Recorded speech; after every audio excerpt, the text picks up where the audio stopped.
ANOVA, the long form of ANOVA is analysis of variance. The term analysis of variance was introduced by Professor R. A. Fisher in 1920. The basic purpose of the analysis of variance is to test the homogeneity of several means. Means suppose you want to check whether average height of students from your class is suppose 160 centimeter or not, then we go for one sample t test. To check whether average height of students from your class and TYBSc class are same or not, then we go for independent sample t test. And suppose we want to check average height of students from your class, from TYBSc class, from FYBSc class, SYBSc class, then we will go for ANOVA. Means if we want to check homogeneity of several means, then go for ANOVA. Here I have made one table.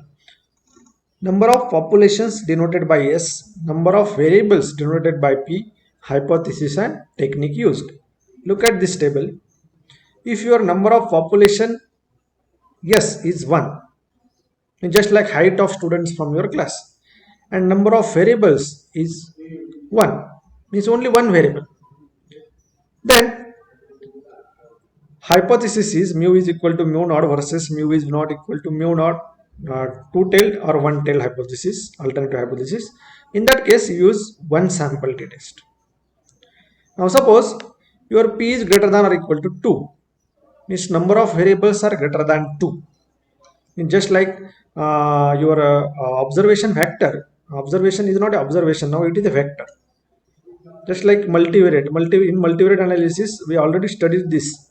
So in that case your h naught is mu bar is equal to mu bar naught versus h1 mu bar is not equal to mu bar naught, and alternative hypothesis may be one tailed or two tailed. In that case we use one sample Hotelling t square. All right.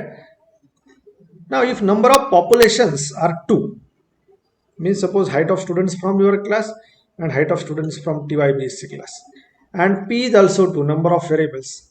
Number of variables 2 means one variable is height of students from your class and one variable is height of students from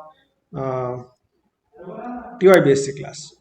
So in that case your h naught will be mu1 is equal to mu2 and h1 will be like this. In that case we use this techniques, two sample t test or independent, it is called independent sample t test. If s is equal to 2 and p greater than or equal to 2, means number of variables are greater than or equal to 2. In that case your h naught will be vector mu bar 1 which is equal to mu bar 2 versus mu bar 1 is not equal to mu bar 2. So in this case we use two sample Hotelling t square. Already this we had seen in a multivariate paper. What is meant by Hotelling t square? Now if your s is greater than or equal to 3, now number of populations are greater than or equal to 3 and number of variable is 1. I mean just like height of students from your class, height of students from TYBSc class, height of students from SYBSc class, height of students from FYBSc class. So in that case your h naught will be mu1 equal to mu2 equal to mu3 equal to mu4 versus mu I is not equal to mu j for at least one pair I comma j. So in that case we use ANOVA. All right, when your population is greater than or equal to 3 and you have only one variable which is height, suppose in this example, then we go for ANOVA. In general h naught is mu1 is equal to mu2 is equal to mu3 up to is equal to mu s versus h1 is mu I is not equal to mu j for at least one pair I comma j, where I is not equal to j. All right. Some important terms, important definitions are definition of treatment. Various objects of comparison in a comparative experiment are called treatment. Suppose in agriculture experiment we want to test whether we have three fertilizers, suppose fertilizer A, B and C. We want to test whether these fertilizers or varieties of crops are same or not, whether their effect is same or not. Then these fertilizers or varieties of crops are called now treatments. Many experiments are conducted to establish the effect of one or more independent variables on a response, just like regression. In regression there is one dependent variable and others are independent variable. Just like this, many experiments are conducted to establish the effect of one or more independent variables on a response. Response is called dependent variable. Here treatment is independent variable. In this case, treatment is the independent variable. Whatever value you are getting from this, that is called a response, which is a dependent variable. Experimental unit. Now suppose this is your experimental material. Means suppose you have a 3 fertilizers. Naturally the experimental material is your piece of land. This is called experimental material, and we divide this piece of land into the smaller parts where we applied the treatments. Here we apply treatment fertilizer number A, suppose fertilizer number C. Here in this plot we applied fertilizer number C. In this plot we applied fertilizer number B, like this. In this plot we applied fertilizer number C. So this is called now experimental unit or a plot. The smallest division of the experimental material to which we apply the treatment is called experimental unit. In agriculture experiment, suppose we want to compare 3 fertilizers A, B and C, then this is called experimental unit or plot, or this is also called a experimental unit or plot. So remember these things. Experimental material means where we applied the treatments. It is called experimental material. And experimental unit means the smallest division of the experimental material to which we apply the treatment is called experimental unit. Block. In agriculture experiment, most of the times we divide the whole experimental material or field into relatively homogeneous subgroups. For example, suppose we have a experimental material, means piece of a land. We want to test 3 fertilizers and we have experimental material piece of land. Fertility changes in one particular direction. Means if we move from this side to this side, fertility changes. Here fertility of soil is very bad. Here fertility of soil is just okay, and in this side fertility of soil is good. So we can divide the experimental material into homogeneous subgroups. First subgroup will be bad soil condition. Second subgroup will be just okay soil condition. Third subgroup will be good soil condition. So these subgroups are now called, these subgroups are homogeneous. And these subgroups are called now blocks. In agriculture experiment, most of the times we divide the whole experimental material or field into relatively homogeneous subgroups. These subgroups are uniform among themselves. Then the field as a whole are known as block. So these are called as blocks. Next definition is yield. The measurement of the variable means when we applied the treatments. Suppose in this example we apply treatment number C here, and we measure the yield of the crop. Suppose there is a wheat and we measure the yield of this crop in this plot is in kg. So that is called a yield. The measurement of a variable under study on different experimental units are termed as yield. So measurement of variable.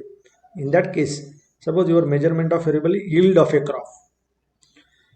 Alright. So next definition is experimental error.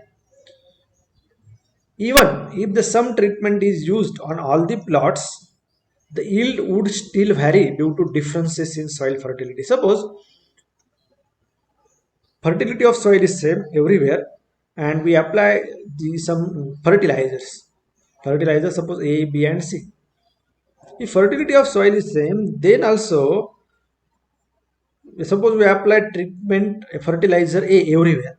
Fertility of soil is same. Then also yield is not same in every plot. So this is called as experimental error. Even if the same treatment is used on all the plots, the yields would still vary due to the differences in soil fertility. Such variation from plot to plot is called, which is beyond human control, is called as experimental error. So suppose you want to define experimental error means Variation from plot to plot, which is beyond the human control, is called experimental error. There are three basic principles of design of experiment: replication, randomization, and local control. Replication means just repeat the treatments. Why repeat the treatments?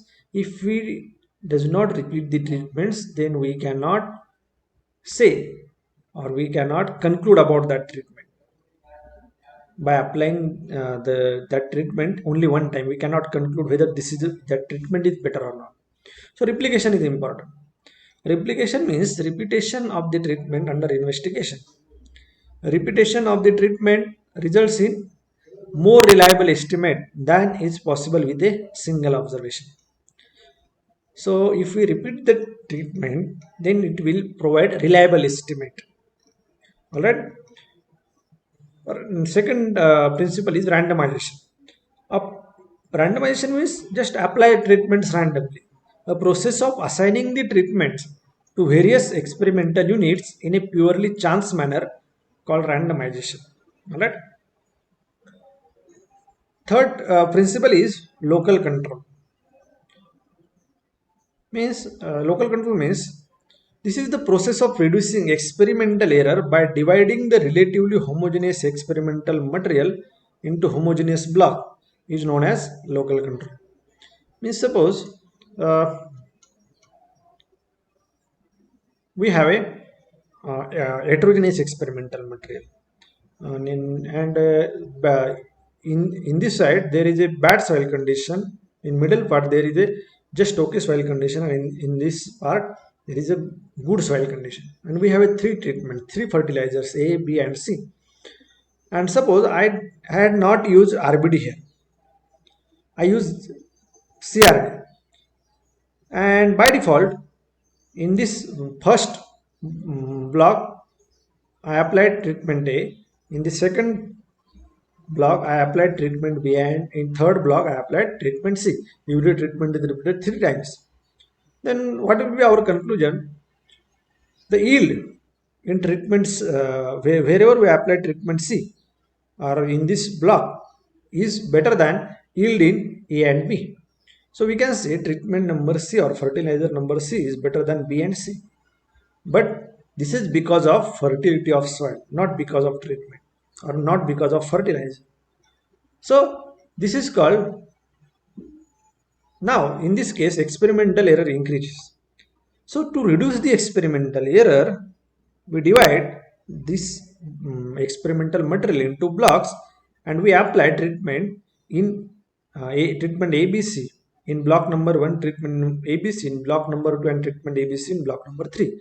So whatever we had done, this is called a local control to reduce experimental error. The process of reducing experimental error by dividing the relatively heterogeneous experimental material into homogeneous block is known as local control.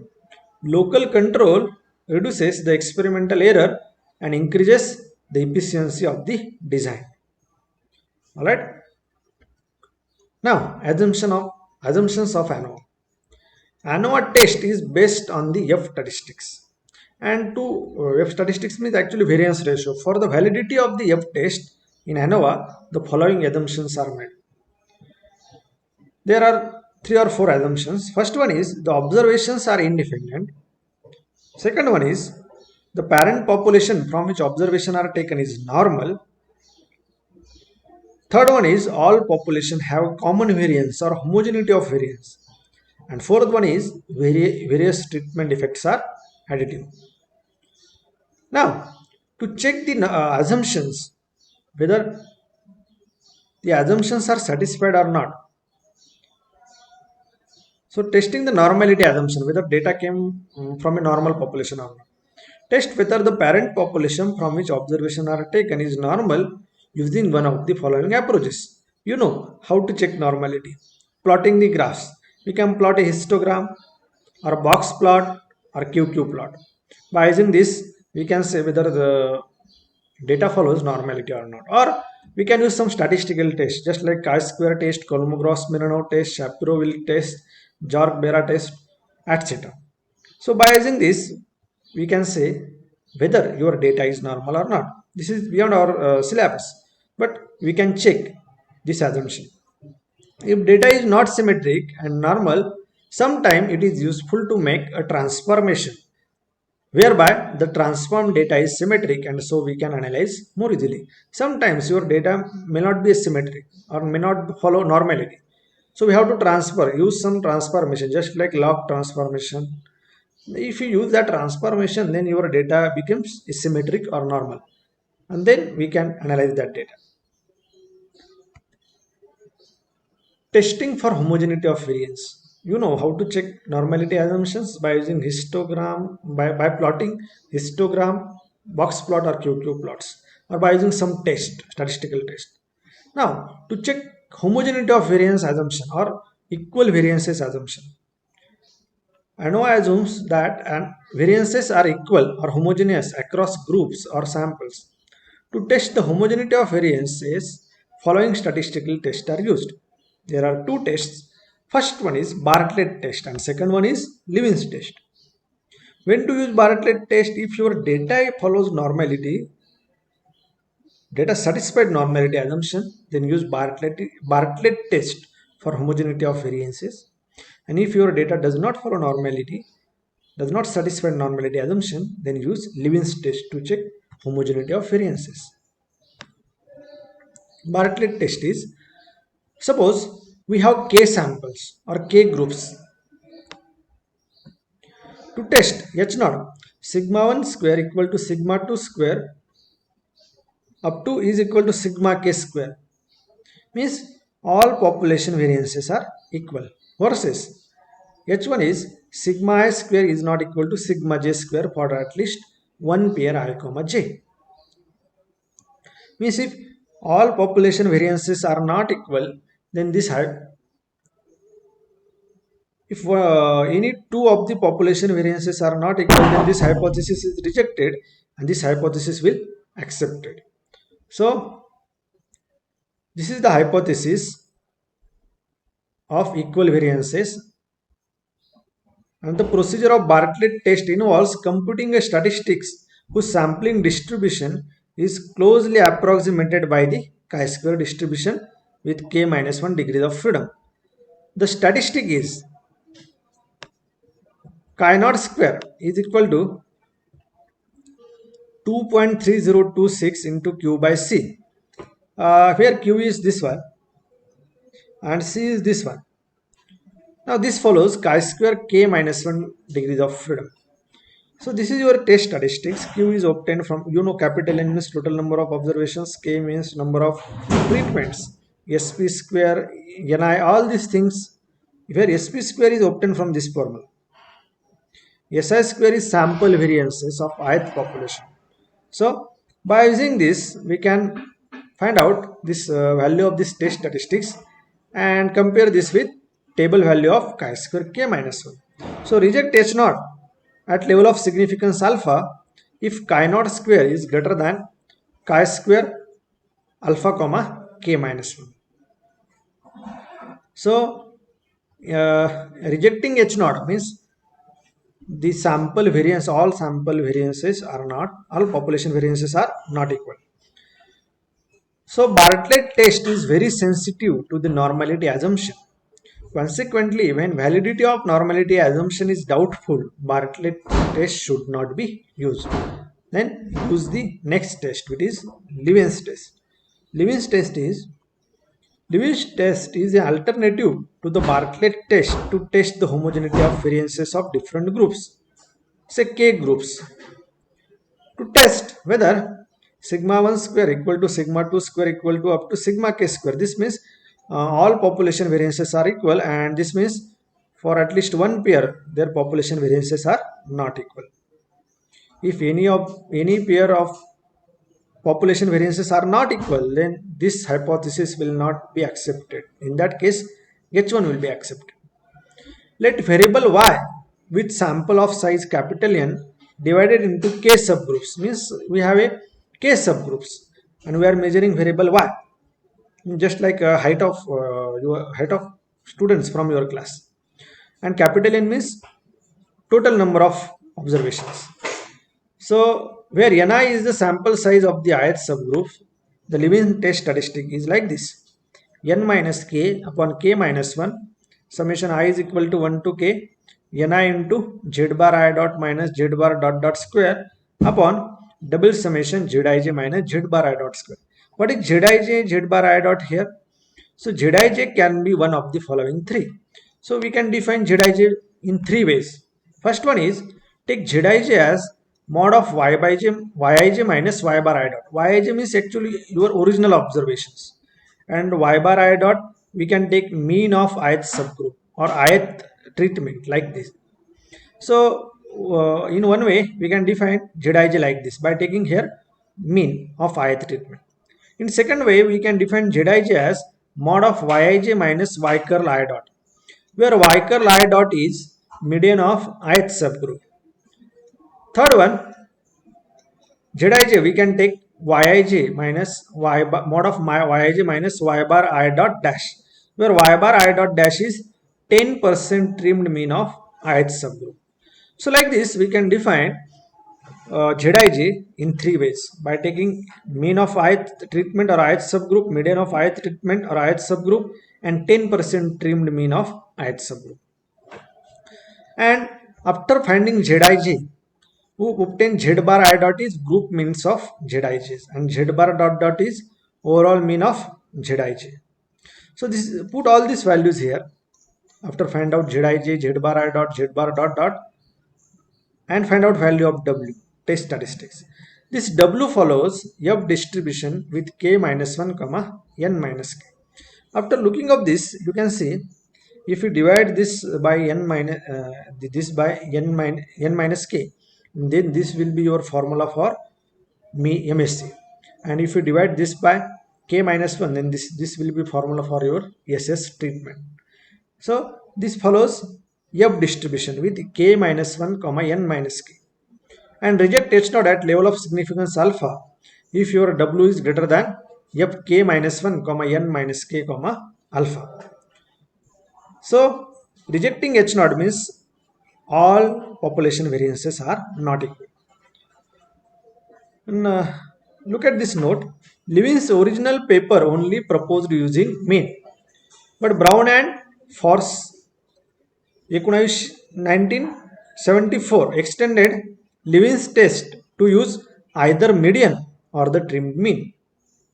Means in original paper they had only used mean, but after in 1974 the scientist extended Levin test to the median and 10% trimmed mean. The Levin's test using median is called modified Levin's test, and the definition based on median is recommended for non-normal data. So when data is not normal, then the modified Levin test will be best, which is based on median. So thank you.